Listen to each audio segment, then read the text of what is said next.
If you're booking a Fly2 ski trip, Utah might seem like the perfect destination. The state is home to some of the best resorts in the country, with reliable snowfall, incredible views, and footprints that dwarf your home hill. But Utah's 8 major destination ski resorts differ considerably in terms of overall mountain experience, and you might be wondering which ones are the best. In this video, we'll rank the Utah ski resort destinations in order of their overall mountain experience, and we'll highlight the strengths and weaknesses of each one. Before we jump in, we'll caveat that the bottom 5 resorts on this list all score incredibly closely, so it might be up to personal preference as to which is best for you and your group. And while some of the mountains on this list are clearly better than others, it's worth noting that all of these resorts are well above average as far as ski hills go in general. Enjoy! Coming in at the bottom of this list is Brighton, which rates incredibly closely to its next 2 competitors, but falls behind due to a couple of factors. Brighton stands out thanks to exceptional snowfall totals throughout the season, and it has one of the most reliable footprints out there, often opening in its entirety by late December. The resort also has solid terrain for all abilities, with both a family-friendly vibe and some daunting steeps, and it also has high-speed lifts in every mountain area. The mountain especially stands out in its glades and terrain park setups. But Brighton is quite a bit smaller than its other competitors. With only 890 skiable acres, it's the only mountain with fewer than 1,000 acres on this list, and much of that discrepancy comes in the form of a short vertical drop, making for a lack of truly long runs. In addition, the resort's lift system is just not well set up for crowd flow, resulting in a world where close-by mountain areas require multiple lift rides to travel between, and mid-resort lifts have become major choke points. Annoying flat sections in certain areas compound the problem and make this modestly sized mountain actually pretty frustrating to get around. Brighton is still a great mountain, and it probably offers the best combination of family-friendly terrain and high-quality snow in the state, but it's just not big enough to beat out the other mountains on this list. Brighton used to offer free lift tickets for kids under 10, but this benefit is now only valid for kids 6 and under. However, tickets are still fairly reasonably priced, still typically costing over $100, but undercutting the prices of most other competitors.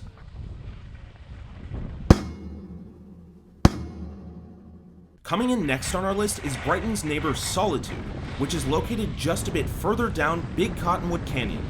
Solitude has a longer vertical drop than Brighton and has some pretty gnarly expert terrain. The resort also sees excellent snowfall throughout the winter, although it's not quite as good as the other Cottonwood Mountains, and has some really striking canyons with unique landscapes throughout. And thanks to its tall, narrow layout, Solitude is easier to get around than its other Utah competitors. But Solitude really isn't for less experienced guests, and beginner and low intermediate terrain options are scarce. While Solitude is larger than Brighton at 1,200 acres, it's still quite a bit smaller than other competitors. Nearly a quarter of Solitude's terrain takes hiking to get to, reducing the practical size even further for those who want to stick to the lifts. And this very intense hike-to terrain can take months to open, making it a tough bet for December or even January. Solitude has seen a major increase in traffic as the only unlimited Icon Pass mountain in Utah, and its lift setup has not fared well against increased crowds in recent years. Multiple lifts, especially the Summit Chair, which provides the only access to the upper half of the resort, have become serious choke points. The increased traffic has also put a strain on Solitude's parking infrastructure, and the resort now charges for parking on a daily basis. Solitude is a low-key expert's haven, but the mountain just isn't big or well-rounded enough to offer a best-in-class experience. Ticket prices undercut the destinations at the ticket window, but in-advance discounts are weaker, limiting the value proposition.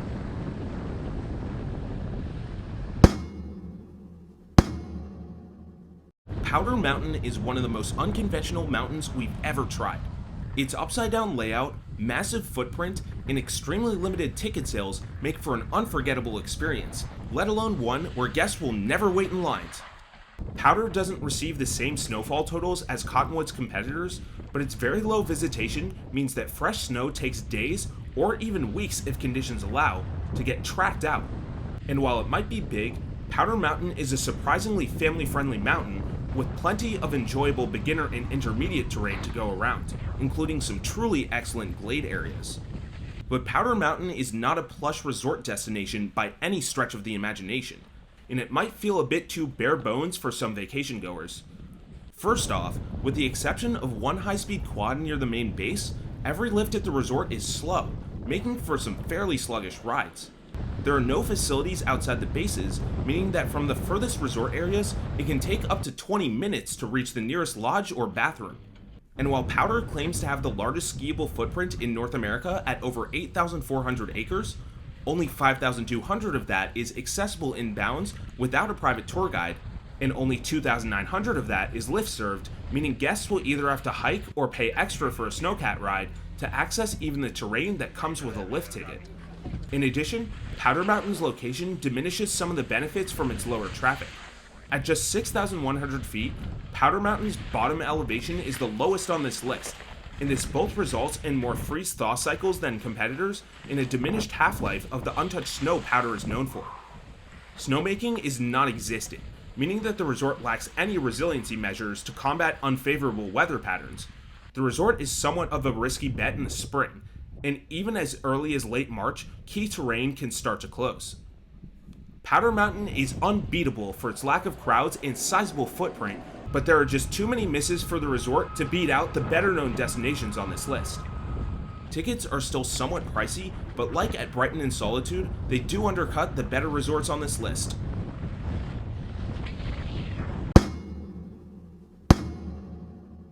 Deer Valley is perhaps the most guest service oriented resort on this list, presenting itself as a comfortable vacation destination for those who want to be pampered on their next ski trip.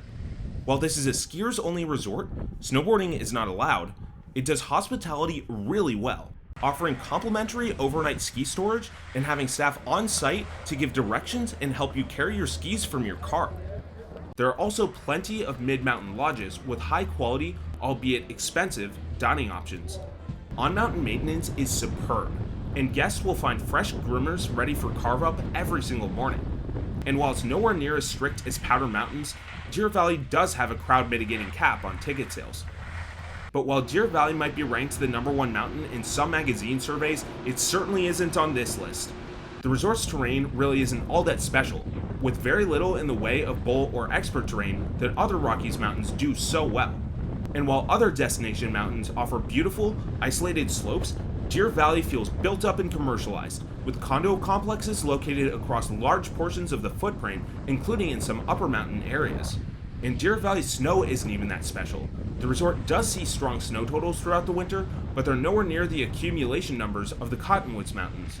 A lower elevation makes for variable lower mountain conditions, and while snowmaking keeps trails skiable, it could be next to hills of dirt.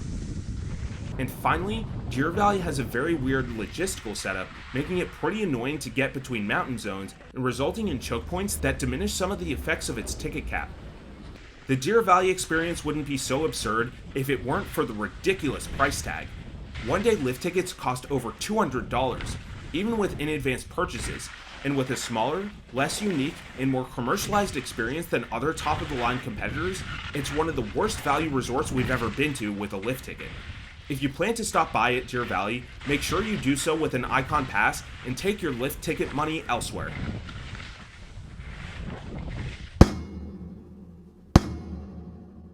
Park City may have had some pretty highly publicized issues over the last couple of years, but it still manages a respectable 4th place on this list. Park City is the 2nd largest ski resort in North America at over 7,000 acres, and it has plenty of terrain for all ability levels. Park City is known for its terrain parks, and it has one of the best extra-large freestyle setups of any ski resort on the continent. In addition, Park City is home to the only truly lively ski town in Utah, whereas the other ski resort towns and villages in the state have very little going on. But while it may have more of it, Park City's terrain just isn't as special as competitors in some regards. Bowl terrain is quite limited, and lift-serviced expert trails aren't as hard as those at competing mountains. Park City has over 40 lifts, but some of them are outdated, with slow, fixed-grip chairs in a number of mountain areas. And Park City is just about the most frustrating ski resort to get around we've ever tried. The resort's lethal combination of exceptional wideness and indirect lift placements means it takes multiple lift rides to get between major mountain areas. Some of these problems can be attributed to the fact that Park City Resort is really two former resorts, Park City and Canyons, that were connected by a singular gondola in 2015, rather than a single massive mountain. But while the preceding problems already put Park City at a disadvantage compared to the better resorts on this list, the resort faced a number of challenges last year that degraded the experience. Crowds increased immensely, putting a strain on the resort's already less than perfect lift setup and resulting in some serious choke points. The resort also lagged considerably behind its snowmaking and restaurant operations last season, and while we wouldn't be surprised if these opportunities are addressed by changes to staffing policies, it looks like the long lines are probably here to stay. Park City starts out with the largest skiable footprint of this bunch, but it just doesn't have the snow quality, terrain, or logistical setup to compete with the other mountains on this list. Park City lift tickets are now nearly as absurd as Deer Valley's, with both resorts having one-day prices that top out at $259.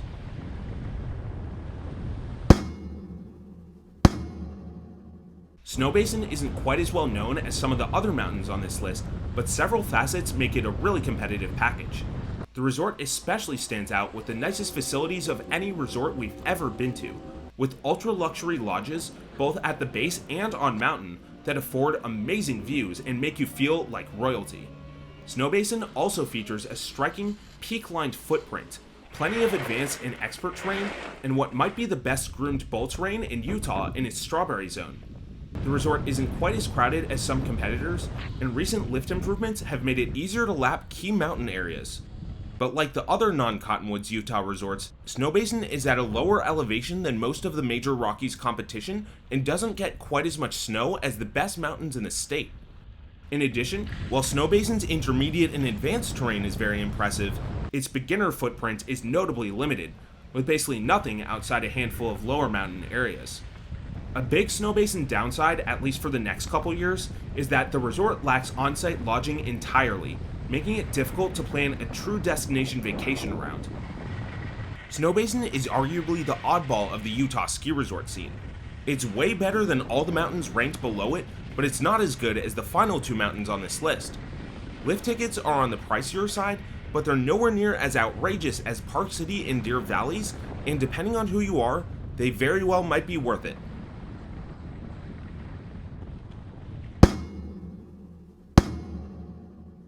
Snowbird has a number of traits that just make it an incredibly compelling destination vacation. The mountain enjoys top-tier snowfall, regularly receiving well over 500 inches of perfectly light and dry accumulation per season, making for plenty of effortless powder days. While on the difficult side, the resort's slopes are well-rounded, with a mix of all terrain types and fantastic natural scenery throughout the resort. The resort also has an amazing magic carpet ski tunnel that cuts right through the mountain. It's the only one of its kind in all of North America. Snowbird also arguably offers the most extreme terrain in Utah, with multiple lines right off the lifts that require mandatory straightlining or cliff drops. And if you're looking for late season skiing, Snowbird is the place to be in the spring. The resort almost always has the longest season in the state, often staying open until May, and occasionally going as late as July. But Snowbird isn't for everyone. The beginner experience is an afterthought, with the resort offering barely any green terrain and all beginner options congregated in the lowest resort areas. All the lifts serving green terrain are doubles, so most families with beginners won't even be able to ride together. The mountain also isn't the most ideal for low intermediates, with most frontside blue runs being traverses, some of which can get way too slim and crowded for comfort during peak times. And like a lot of the other resorts on this list, on-site lodging is limited, with only a handful of hotels near the base. If you don't book early enough during popular times, they might be sold out. Snowbird isn't immune to crowds, and certain areas can become choke points during busy days. But overall, Snowbird offers an incredibly compelling combination of snow quality, terrain diversity, and innovative mountain logistics that's tough to beat. Tickets are definitely on the expensive side, but if you're a tenured skier or rider, the experience may be well worth it. The resort just barely falls behind the best mountain on this list, and if you're familiar with Little Cottonwood Canyon, you probably already know what it is.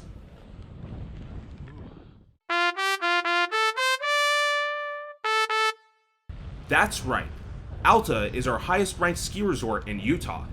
Well, unless you're a snowboarder. because Alta is a skier's only mountain, but for everyone else, Alta is really hard to beat. The resort enjoys the best overall snow of any mountain we've ever tried, with both top-tier accumulation numbers and light, dry snow quality. If you're looking for an enjoyable powder day, Alta is the place to find it. The resort is also about as consistent as it gets, with the closest thing to a sure bet conditions-wise you can find anywhere in North America.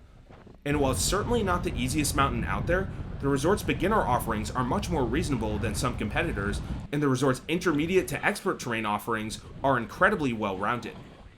Finally, Alta boasts a rare local feel for such a renowned resort, and when combined with the absolutely incredible scenery, it makes for one of the most amazing vibes we've felt at any North American ski resort.